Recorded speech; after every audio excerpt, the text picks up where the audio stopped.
Di nuovo in diretta e torniamo qui in compagnia di Ambra Polesel della Noto di Nuoto, perché giustamente noi oggi siamo in diretta anche sui vari social e quindi da Facebook ci arrivano diversi messaggi, c'è chi ci fa i complimenti per l'iniziativa, per la trasmissione, chi sta magari lavorando però dà qualche sbirciata al cellulare, e uno dei commenti era: ma ormai state nuotando più o meno da 3 ore, a che punto siamo? Quanti metri sono stati percorsi? Quanti ne mancano? Allora noi direttamente con un sistema molto tecnologico, c'è un cartellone che è appeso dietro la telecamera, possiamo dire a che punto siamo. Alle ore 10 avevamo percorso in totale 21.000 metri, quindi 21 km alle ore 10, 11 km e mezzo una corsia, 9 km e mezzo l'altra corsia. Okay. Quindi una sta andando un po' più veloce, l'altra più lenta, ma insomma... Ma poi si compenseranno, perché comunque arriveranno le scuole, arriveranno gli agonisti, butteranno su una corsia o l'altra, equilibreremo le cose, insomma. Ok, più o meno stiamo andando secondo le vostre previsioni oppure siamo un po' più lenti, un po' più veloci?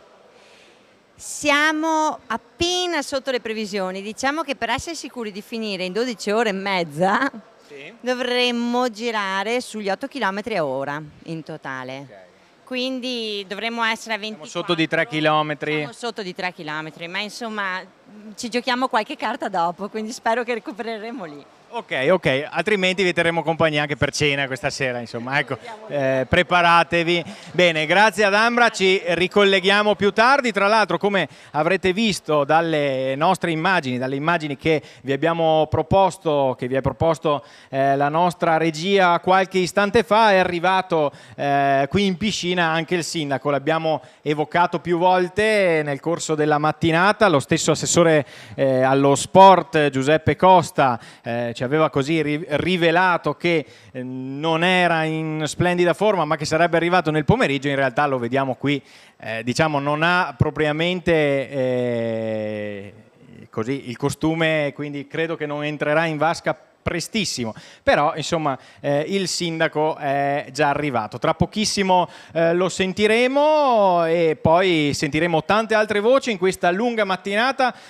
Come dicevamo, sono le 10 e 11 minuti in questo momento, 3 ore e 5, il timer sta scorrendo sul vostro teleschermo. I partecipanti alla staffetta del centenario stanno nuotando da ben 3 ore e 6 minuti. La cavalcata sarà ancora lunga, ci ricolleghiamo tra poco.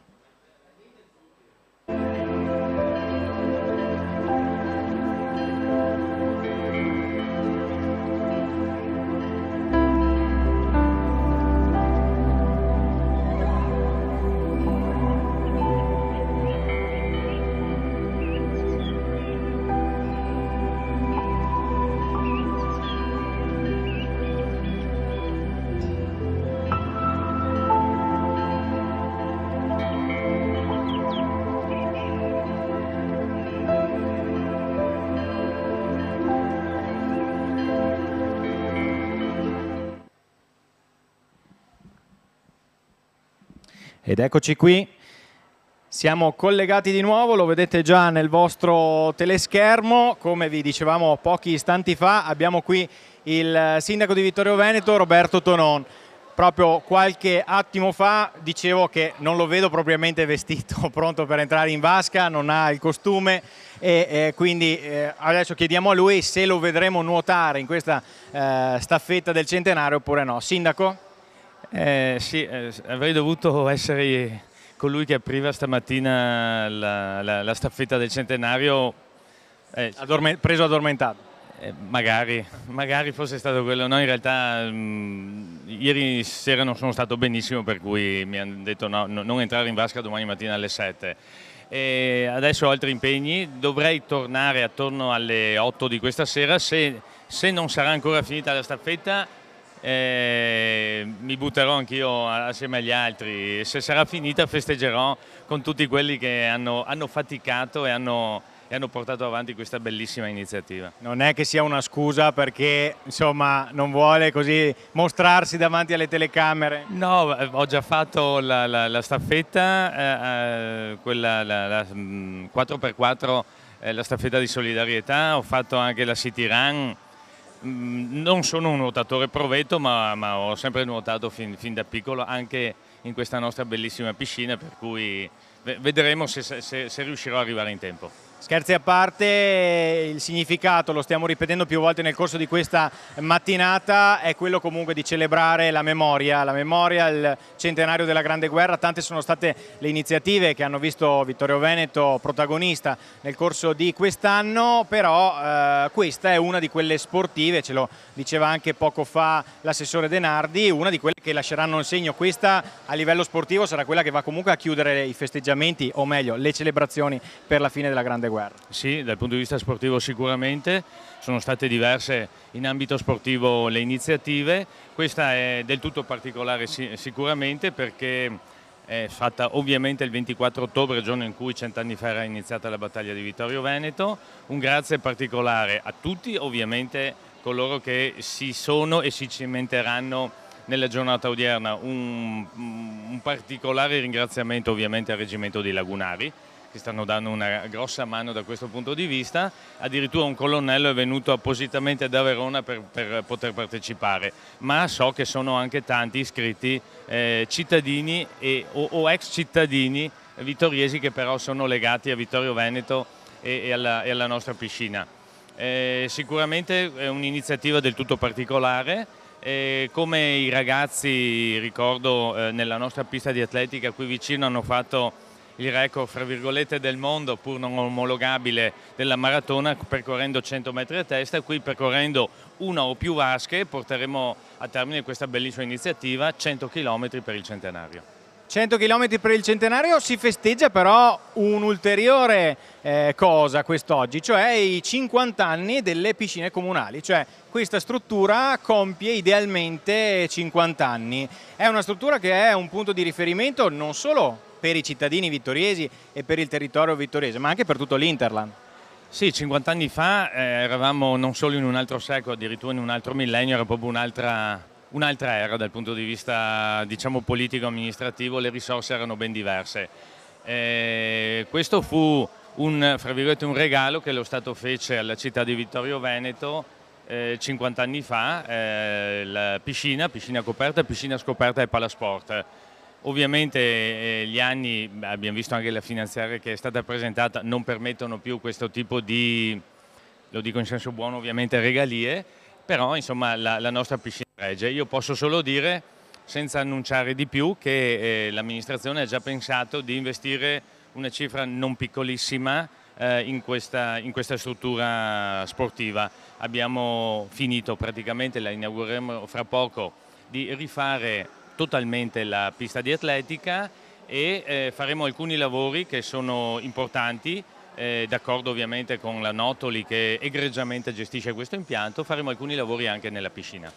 Ok, quindi ci ha dato questo respiro anche per il futuro. Sindaco, se avremo modo di vederla in acqua, per saperlo dovrete rimanere incollati tutto il giorno qui davanti alle nostre telecamere. Io la lascio andare, che così poi arriva presto e la vedremo qui. Grazie Sindaco, buona giornata.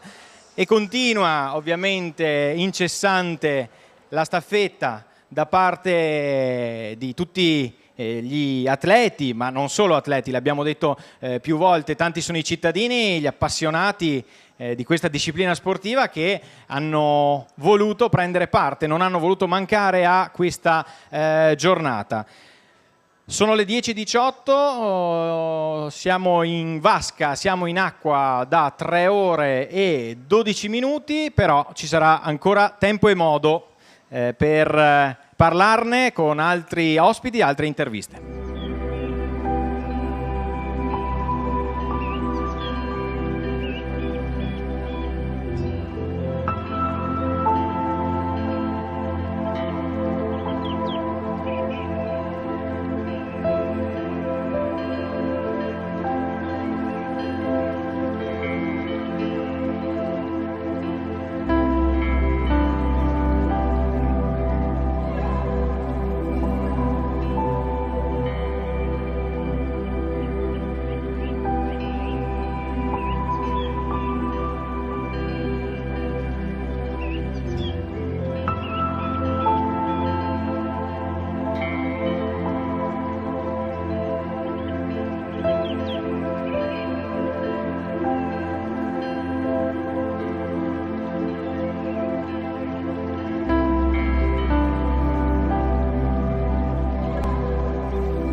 In vasca per la storia, abbiamo oltrepassato le 4 ore di staffetta. Siamo in diretta anche da 4 ore, in tanti ci state seguendo anche sui social, questo ci fa molto piacere, in tanti ci state seguendo perché ci state mandando i messaggi sul nostro canale televisivo, una diretta insolita di mercoledì mattina, abbiamo iniziato all'alba quest'oggi, però vi stiamo raccontando questa staffetta del centenario e direi che potremmo darci come appuntamento ogni ora fino a questa sera per vedere quanta strada è stata fatta, quanti metri, quanti chilometri sono stati compiuti dai partecipanti. Allora, diamo l'aggiornamento in tempo reale, cioè alle 4 ore. Siamo a 32 km, 16 km per corsia, quindi una bella accelerazione per merito sia dei lagunari ma anche delle scuole. Il Dante in particolare ha dato un contributo notevole, stanno finendo adesso. Ecco, allora, rispetto al precedente collegamento abbiamo visto i lagunari che sono arrivati più o meno una trentina, quanti sono? 25. 25, ecco, e poi la partecipazione delle scuole. Che scuole abbiamo qui, dicevi il Dante? Allora, il Dante che sta completando, a seguire parte fra 5 minuti il liceo, dove abbiamo un nutrito gruppo dei nostri agonisti. A seguito del liceo arriverà il Cosmo con ben 48 ragazzi, quindi insomma sarà bello. Numeri di tutto rispetto. Adesso non so, abbiamo qualche professore che riusciamo a... Allora, io rimango in onda, se puoi portarmelo qui subito. Vi stavo dicendo, staffetta del centenario, questo grande evento sportivo per celebrare la fine della Grande Guerra. Il comune di Vittorio Veneto, la città di Vittorio Veneto, insieme a Nottoli Nuoto, ha deciso di fare questa staffetta e la risposta che stiamo avendo, sia noi per quello che riguarda la diretta televisiva, sia la risposta che abbiamo nei volti dei partecipanti a questa staffetta dice molto perché c'è questo connubio, c'è questo duplice filo tra l'agonismo, lo sport che vediamo in alcuni essere anche una componente preponderante, e la memoria, perché ovviamente il fine è quello di ricordare che cosa è accaduto 100 anni fa. Abbiamo un insegnante che voleva venire proprio qui a farsi intervistare, stava scalpitando. Con chi siamo qui con? Con Anna, buongiorno a tutti, sono docente al Dante International College e siamo qui oggi. Quanti ragazzi? Siamo una trentina di ragazzi. 30 ragazzi che hanno deciso spontaneamente o sono stati precettati? No, spontaneamente, erano molto entusiasti. Stanno ridendo dietro le telecamere ovviamente. Sempre. Comunque no, sono molto contenti, qui comunque è bellissimo, c'è tantissima gente e anche il clima è bellissimo. Il clima è molto bello, abbiamo visto, ovviamente lo ricordiamo, non è una competizione sportiva quella di oggi, però tra i ragazzi un po' di adrenalina c'è. Sì, quello sicuro sì. Quanto è importante trasmettere sì i valori dello sport ma anche quelli della memoria? Siamo qui tutti per ricordare la fine della Grande Guerra. Beh, credo sia una cosa molto importante e fatta attraverso lo sport, credo sia una delle cose più belle anche in segno di rispetto, fiducia e anche di un senso di appartenenza e di comunità proprio alla città ma anche proprio tra di noi. Grazie al Dante, io vi lascio concludere, grazie per essere venuta qui. Noi continuiamo questa nostra lunga diretta, staremo in vostra compagnia fino a questa sera, fino alle ore 19:30, vedremo in base alla velocità. Ci diceva Ambra che siamo partiti un po' lenti questa mattina, ma poi con il passare dei minuti, con il passare delle ore ci sono delle ragazze che vorrebbero dire delle parole e noi ne approfittiamo. Allora venite qui, dovete stringervi dentro l'inquadratura. Allora, i vostri nomi? Ellison, Andrea, Maria Vittoria, Michelle. Perfetto, allora siete tutti qui e dietro abbiamo due bei maschioni che sono? Tommaso, Daniele. Allora, avete partecipato, siete tutte un po' infreddoliti perché siete appena usciti dalla vasca. Allora, com'è stato partecipare a questa giornata, una mattinata di scuola un po' particolare? beh, faticoso, bello. Faticoso e bello. Allora, attenzione perché qui è tutto live, tutto in diretta. Faticoso e bello, vi abbiamo visto nuotare in maniera bella sostenuta perché, lo dicevamo prima, non è una competizione agonistica, però tra di voi un po' di sfida c'è stata. Eh sì, però è una bella iniziativa. È una bella iniziativa perché ricordiamo la fine della Grande Guerra, giusto? Sì. Ecco, sì, siete venuti più per nuotare, abbiamo capito, insomma, ecco. Allora, com'è stata la sfida con i vostri compagni? Chi ha vinto? Noi. State dicendo voi. Parliamone. Ecco, e il maschio qui dietro cosa dice? Com'è tenere a bada tutte queste... Oddio, tenere a bada questo, come dire, branco è Difficile. difficile ma divertente anche. Difficile ma divertente. Bene, salutate, quella è la telecamera, grazie a tutti, buona nuotata, buon ritorno a scuola. Abbiamo visto anche l'entusiasmo appunto dei ragazzi che stanno prendendo parte col sorriso, l'abbiamo visto a questa giornata. Ricordiamo, sì, da una parte la fine della Grande Guerra, ma è anche un bel evento sportivo che merita di essere vissuto anche dalle giovani generazioni col sorriso sulle labbra, ed è bello proprio che siano anche le giovani generazioni a prendere parte a questa mattinata. Abbiamo superato le 4 ore e 08 in questo momento. Noi con le nostre telecamere stiamo cercando di capire, non è sempre facile perché, come vedete, mentre questa mattina i nuotatori erano un po' così diradati all'interno delle vasche, adesso c'è un bel affollamento, possiamo dire, perché stanno arrivando le scuole, come dicevamo. Diverse saranno le scuole che scenderanno in vasca per la storia quest'oggi. Abbiamo appena sentito il Dante. Parallelamente continuano la loro corsa in acqua i lagunari del Reggimento Serenissima, che abbiamo sentito anche loro qualche ora fa ormai, perché i minuti scorrono, ma se voi vorrete potrete stare in nostra compagnia ancora per tante e tante ore. Adesso andiamo un po' con questa musichetta rilassante che vi sta accompagnando in questa giornata. Un saluto anche a chi ci sta scrivendo su Facebook, magari, oppure alle persone che ci stanno seguendo invece sul canale del Digitale Terrestre, e quindi magari qualcuno mentre sta stirando, mentre sta preparando così il pranzo.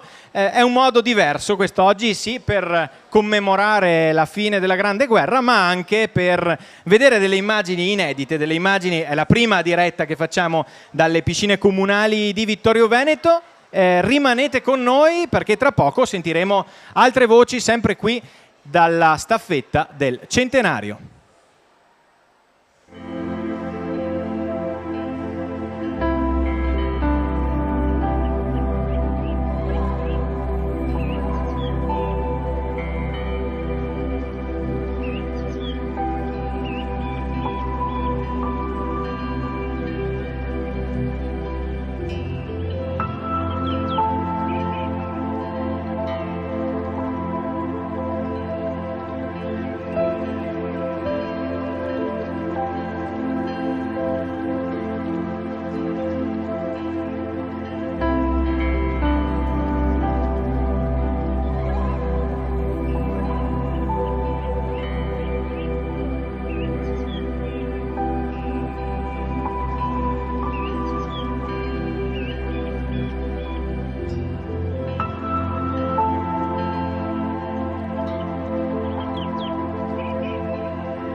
in vasca per la storia, trucco e parrucco in questo momento buongiorno, buongiorno. Siamo qui con un altro insegnante, un altro docente, questa volta al liceo scientifico, giusto? Sì, il Flaminio. Il Flaminio non poteva mancare alla staffetta del centenario. Allora, come sta andando questa bella mattinata che unisce sport e ricordo e memoria? Molto bene, direi che chiaramente i ragazzi sono contenti di partecipare, anche perché l'attività di gruppo e l'attività di collaborazione è sempre importante. Il nostro gruppo è formato da ragazzi, tutti i ragazzi che frequentano lo scientifico, ma anche una metà di loro sono già atleti della Nottoli. Quindi alcuni frequentano quotidianamente, abitualmente la piscina. E l'abbiamo anche visto perché il ritmo, possiamo dire, rispetto alle prime vasche di questa mattina, sarà che alle 7 i primi forse avevano anche un po' di sonno, però il ritmo è veramente aumentato e se prima eravamo un po' lenti adesso stiamo recuperando alla grande sulla tabella di marcia. Quanto è importante per i ragazzi partecipare a questo tipo di iniziative, è comunque una giornata di scuola però diversa. Certo, è una giornata di scuola per lo sport e anche per la memoria, ma soprattutto è una giornata dove i ragazzi più bravi aiutano e collaborano con quelli meno bravi che comunque si sono offerti per dare il loro contributo. Quindi lo sport unisce, lo ripetiamo in questa mattinata, li abbiamo visti belli carichi e l'abbiamo detto anche prima, non è una sfida agonistica, però tra di loro un po' così qualche sfida c'è. Indubbiamente si mettono alla prova e cercano, mentre fanno la loro mezz'ora di turno, di migliorare di volta in volta e osservando anche quelli più bravi riescono anche a migliorare strada facendo. Grazie mille, grazie, adesso lasciamo perché deve dare i consigli tecnici. Ciao. Grazie. Anche per quanto riguarda il liceo scientifico stiamo intervistando così in questa mattinata i docenti che hanno deciso di partecipare a questa giornata, la staffetta del centenario. In tanti ci state seguendo, questo ci fa indubbiamente piacere, era un po' una sfida anche da parte nostra perché lo ricordiamo è un mercoledì mattina, una giornata comunque infrasettimanale e quindi non è facile ovviamente che la gente segua e si sintonizzi sui nostri canali. Allora, ancora qualche istante e avremo un'altra intervista, fermo qui un attimino. Qui noi facciamo tutto in diretta, ecco qua, e vi stiamo raccontando, l'abbiamo detto, oltre che alla staffetta del centenario, l'iniziativa riguarda anche i 50 anni della piscina comunale, un compleanno importante. Lei è stato alla guida, diciamo, della Nottoli per quanto tempo? Per circa 43 anni, 44 anni. Lei è il signor? Casagrande. Signor Casagrande, allora, lei ha visto crescere questa struttura, ha visto crescere Nottoli Nuoto, come sono stati questi anni? Ma diciamo gli ultimi anni sono un po' così, non del tutto soddisfacenti, perché anche qua la crisi in qualche modo si sente, ma per il passato invece siamo stati sempre all'avanguardia, diciamo, perché tra le società del Veneto la nostra è sempre stata citata come un esempio per tutti, per cui e poi abbiamo avuto dei risultati notevoli anche in campo agonistico. Possiamo pensare ai campionati del mondo di Barcellona dove una nostra atleta è arrivata sesta. Quindi risultati importanti, risultati conseguiti con gli allenamenti giorno dopo giorno in questa struttura che compie 50 anni quest'oggi. Sì, 50 anni dalla costruzione, esatto, sì, sì. Ecco, che cosa augura sia a questi ragazzi che stiamo vedendo stanno partecipando con entusiasmo a questa staffetta e sia alla Nottoli Nuoto per il futuro? Beh, guardi, l'entusiasmo si vede, è palese da tutti. questa iniziativa è stata bellissima. E alla Nottoli noi ci teniamo perché io partecipo ancora al consiglio di amministrazione, per cui facciamo di tutto per portare avanti questa attività. Con un po' di difficoltà ovviamente, ma insomma qualche risultato l'abbiamo ottenuto e sicuramente siamo ancora sulla cresta dell'onda. Siete ancora sulla cresta dell'onda. Grazie signor Casagrande per essere stato qui davanti ai nostri microfoni. Noi continuiamo con le immagini in questa lunga cavalcata di questa mattinata per il momento, perché poi continueremo anche nel corso del pomeriggio, arriveremo a questa sera quando idealmente intorno alle 19:30 si concluderanno i 100 chilometri. Tra poco avremo un nuovo aggiornamento per quanto riguarda ovviamente il numero di vasche percorse, il numero di chilometri percorse. Ci ritroviamo tra un po' ancora con tanti ospiti, altri insegnanti, altre voci da questa staffetta del centenario nella giornata del 24 ottobre 2018.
in vasca per la storia. Sono le 12:21 e noi siamo qui per darvi il consueto aggiornamento. Siamo un po' in ritardo, avevamo detto ogni ora, adesso è 12:20. Come siamo a livello di vasche e di chilometri percorsi? A mezzogiorno eravamo a 44 km, 22 per vasca. Quindi ci stiamo avvicinando al Giro di Boa. Sì, alla metà, siamo a buon punto. Più o meno adesso... Ci saremo adesso. Ecco, allora cerchiamo magari di fare un conteggio veloce a un certo punto per capire quando scavalleremo la metà. Le scuole sono presenti in massa, come sta andando? Prima avevamo detto il Dante, lo scientifico, poi la Cosmo, se non sbaglio. Sì, la Cosmo che è ancora in acqua in questo momento qui. Benissimo, hanno recuperato moltissimo, sono stati molto veloci, hanno fatto un sacco di vasche, quindi bravi, grazie alle scuole, hanno dato un ottimo contributo. Così come i lagunari appena più in là. Sono lì che stanno marciando chilometri su chilometri inarrestabili, quindi molto generosi dal punto di vista sportivo. Noi con le immagini ci stiamo concentrando più sulle giovani generazioni, ma appunto a qualche metro ci sono i lagunari che stanno macinando chilometri. Abbiamo recuperato quindi un po' di terreno? Assolutamente sì, anzi siamo un po' in vantaggio perché probabilmente poi avremo di nuovo un rallentamento nel pomeriggio, quindi qua dobbiamo proprio fare scorta di chilometri. Dobbiamo accumulare. Grazie, ti lascio andare perché so che sei di corsa, perché qui ovviamente devono conteggiare le vasche, devono coordinare i gruppi, perché ovviamente è una staffetta, perché possa essere tale non deve avere dei momenti morti, dei momenti in cui in acqua non ci sia nessuno. E quindi io intanto torno verso la regia, perché se in vasca si sta correndo la staffetta, si sta nuotando, la nostra potremmo definirla una maratona televisiva di circa 12 ore. Siamo in onda da 5 ore e 17 minuti, come recita il timer che vedete in sovraimpressione. Ve lo lasciamo sempre lì come monito perché ci dia un po' la percezione del tempo che sta correndo e scorrendo, e anche perché questo ci fa capire quante persone in queste ore sono già entrate in vasca. Abbiamo visto l'entusiasmo dei ragazzi, alcuni li abbiamo sentiti anche prima. Salutiamo anche tutti i telespettatori che si sono messi magari in comunicazione con noi solo adesso. Vi faccio un po' un riassunto di quello che state vedendo a partire dalle ore 7 di questa mattina. Siamo collegati in diretta con le piscine comunali di Vittorio Veneto per la staffetta del centenario. Il Comune di Vittorio Veneto, insieme a Nottoli Nuoto, la società appunto che gestisce le piscine comunali di Vittorio Veneto, ha deciso di realizzare questa bella giornata di sport e storia, di sport e memoria. Per farlo ha coinvolto le scuole, perché sono il futuro, sono le giovani generazioni, ma altresì ha coinvolto anche tanti vittoriesi, tanti amanti del nuoto, tanti frequentatori abituali della piscina comunale di Vittorio Veneto, che sin dalle 7 di questa mattina sono entrati in vasca per la storia. Così abbiamo voluto chiamare questa trasmissione, questa lunga diretta televisiva. 100 sono i chilometri che devono essere percorsi ovviamente per arrivare a questo traguardo ideale di questa sera. Ovviamente noi continueremo ad alternare momenti in cui vi lasceremo con le immagini, queste belle immagini. Abbiamo visto tanti sorrisi, tanti giovani entusiasti di entrare in vasca, con del sano anche agonismo, un po' di sfida tra le varie classi, tra i vari compagni, e ovviamente ci stava. Quindi dicevo, alterniamo le immagini con un po' di sottofondo musicale alle interviste. Abbiamo avuto questa mattina in apertura di diretta l'assessore allo sport Giuseppe Costa, che è stato proprio il primo a scendere in vasca. A seguire abbiamo potuto sentire l'assessore Barbara Denardi, l'assessore al centenario, e poi ancora il sindaco di Vittorio Veneto, che però non è sceso in vasca, almeno per il momento. Ci ha promesso che, compatibilmente con gli impegni istituzionali che lo vedono impegnato oggi fuori città, farà di tutto per arrivare percorrere così almeno l'ultima vasca, sempre simbolicamente in questa staffetta del centenario. Staremo a vedere se questo accadrà. Abbiamo poi sentito anche le voci dei professori che hanno deciso di portare i loro ragazzi, i loro alunni per una mattinata insolita, una mattinata diversa in cui scontrarsi in maniera pacifica una scuola contro l'altra, una classe contro l'altra in vasca, ma anche per ricordare il motivo per cui ci siamo ritrovati qui oggi a 100 anni appunto dalla fine della Grande Guerra. Ancora spazio alle immagini, ci ricolleghiamo tra poco perché ormai stiamo per sfiorare le 12:30, continuiamo a farvi compagnia con le immagini in diretta dalla piscina comunale di Vittorio Veneto, ci troviamo tra poco, dicevo, per i prossimi aggiornamenti anche sul chilometraggio, chissà a quanti chilometri siamo arrivati, tra pochi minuti dovremmo superare la metà, quindi dovremmo raggiungere la fatidica soglia dei 50 chilometri. Ci ritroviamo tra poco, sempre qui in diretta, canale 112. Un saluto anche ai tantissimi amici che ci stanno seguendo sulla pagina Facebook. Grandi numeri questa mattina, anche in una giornata infrasettimanale. Più di 4.000 persone si sono messe in contatto con la nostra diretta, con la prima parte della nostra diretta. In tanti ci stanno guardando anche in questo momento. A tutti voi un buon proseguimento e rimanete con noi.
13:09, siamo ancora in diretta dalle piscine comunali di Vittorio Veneto, abbiamo oltrepassato le 6 ore e abbiamo oltrepassato anche di parecchio la metà dei chilometri che dobbiamo percorrere. Prima di venire ai lagunari, ne abbiamo già parlato ma continuiamo a parlarne in questa giornata. Ambra, perché so che devi scappare, come siamo?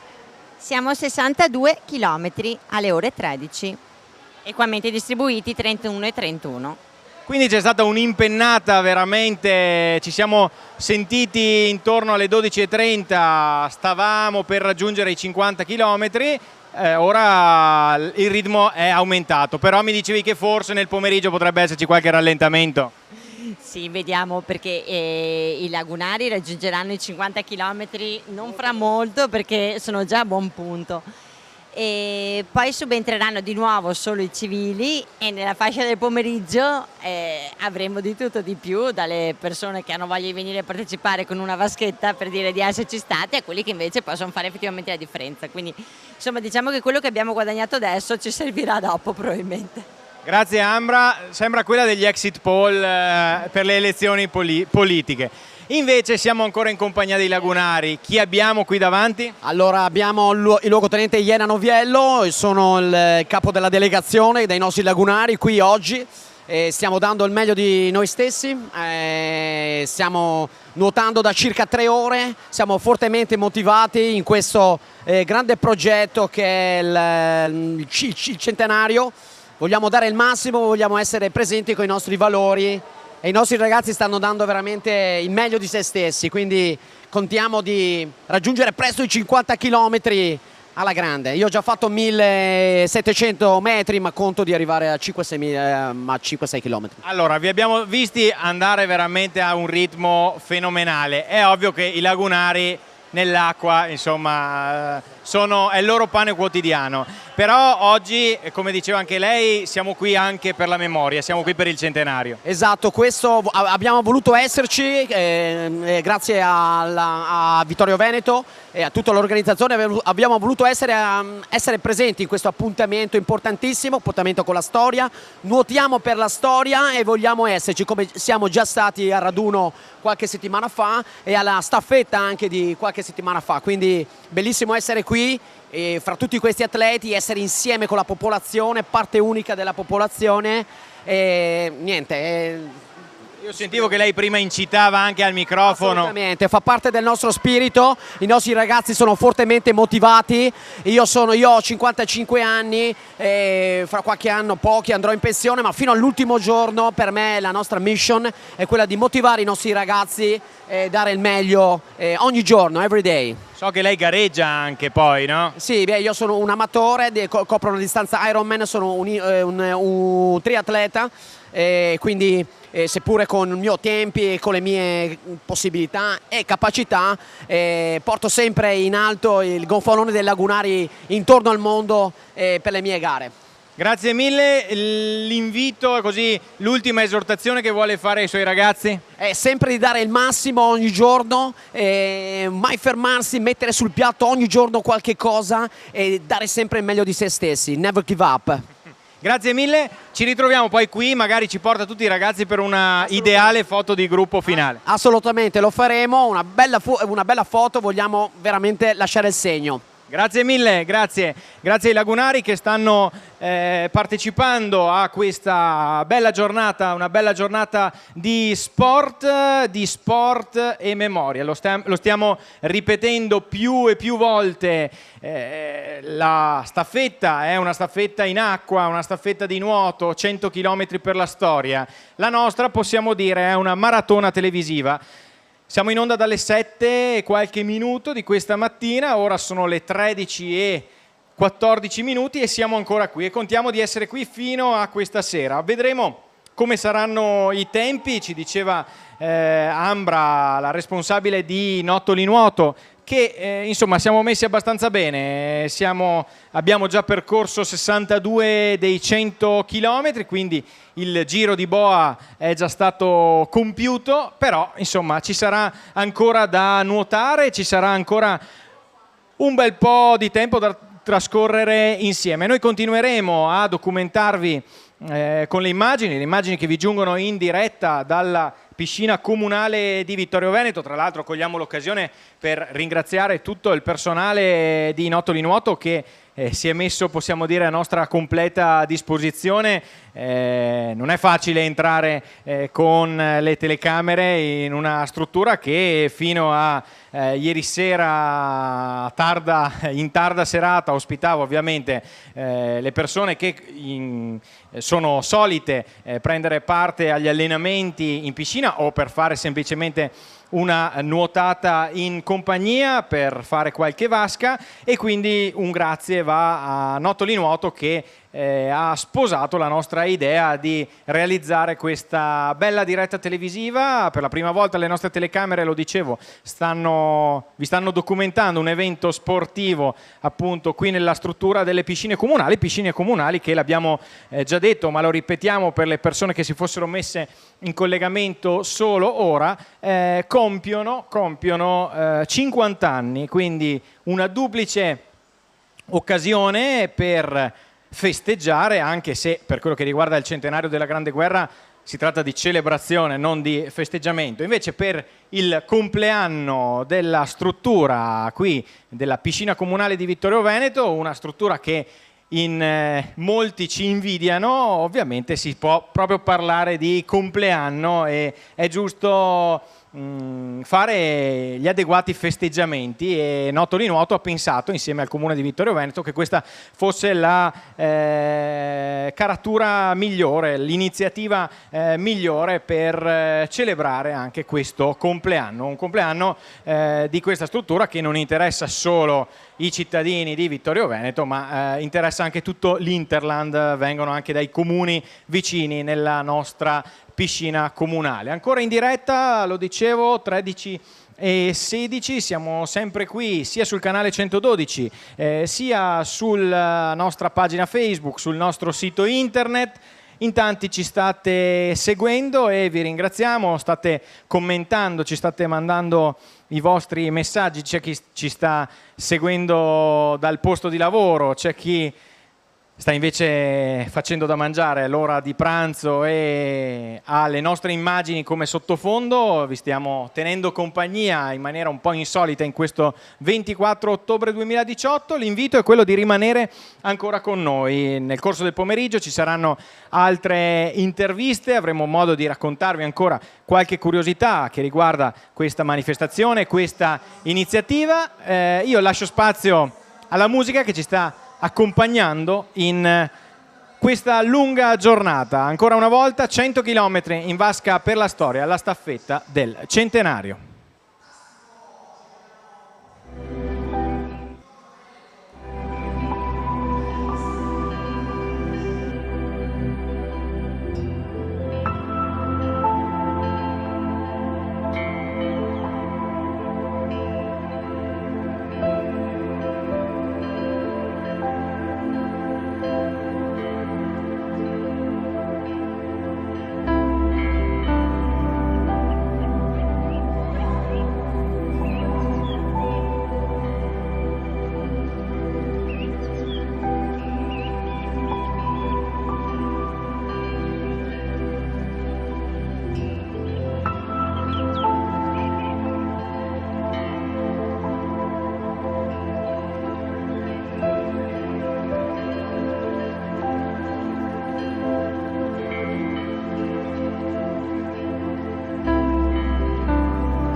Bene, sono le 13:32 in questo istante, siamo in onda in diretta da esattamente 6 ore e 26 minuti, vedete ora il ritmo è cambiato rispetto a questa mattina, chi ci ha seguito a partire dalle prime ore dell'alba avrà visto all'inizio i vittoriesi, gli abitudinari, chi frequenta al mattino la piscina scendere in vasca. A seguire poi abbiamo visto la piscina invasa dalle scolaresche da una parte e dai lagunari dall'altra. Ora di nuovo tanti amanti del nuoto, tanti vittoriesi che hanno deciso di scendere in vasca.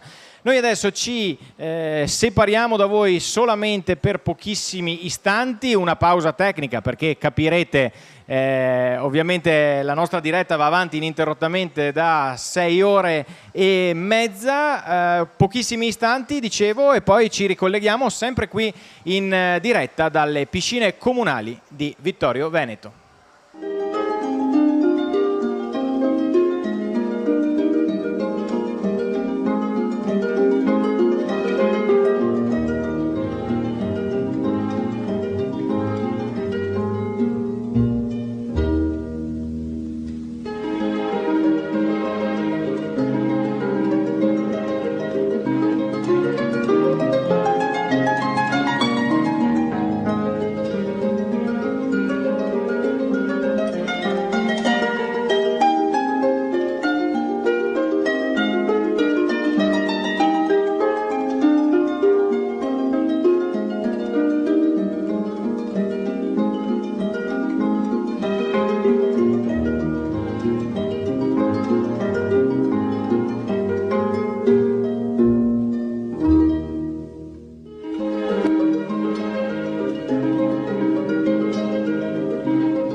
Rieccoci in onda come promesso dopo pochissimi istanti in cui ci siamo separati da voi per una cosiddetta pausa tecnica. Siamo tornati con il nostro timer che segna in questo momento 6 ore e 29 minuti.